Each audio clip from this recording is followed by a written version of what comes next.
বৰ্তমান আমাৰ মাজত আহি পৰিছে এক বিগ ব্ৰেকিং নিউজ। ৰাজীৱ ভৱনত ৰক্তাক্ত পৰিৱেশ। বন্ধুসকল, ৰাজীৱ ভৱনত ৰক্তাক্ত পৰিৱেশ।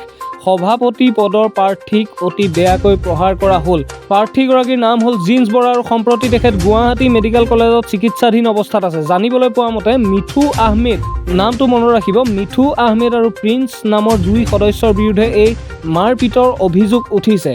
পুনৰবাৰ কৈছোঁ, মিঠু আহমেদ আৰু প্ৰিন্স নামৰ দুই সদস্যৰ বিৰুদ্ধে এই মাৰপিটৰ অভিযোগ উঠিছে।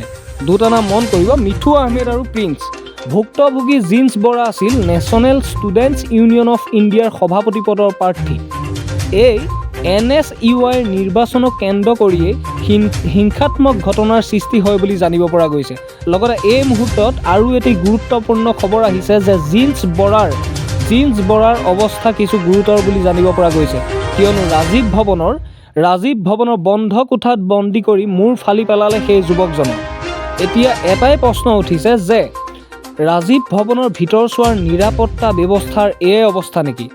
এয়া প্ৰকৃততে এক তাৎপৰ্যপূৰ্ণ বিষয়, কিয়নো এই ঘটনা কোনো ৰাস্তাৰ বা ফুটপাথৰ কাষত হোৱা নাই, নতুবা কোনো সাধাৰণ ঠাইত হোৱা নাই। এই ঘটনা সংঘটিত হৈছে দেশৰ ৰাজনীতিত কেইবা দশক ধৰি ৰাজত্ব কৰা কংগ্ৰেছ দলৰ এটা কাৰ্যালয়ৰ ভিতৰচোৱাত।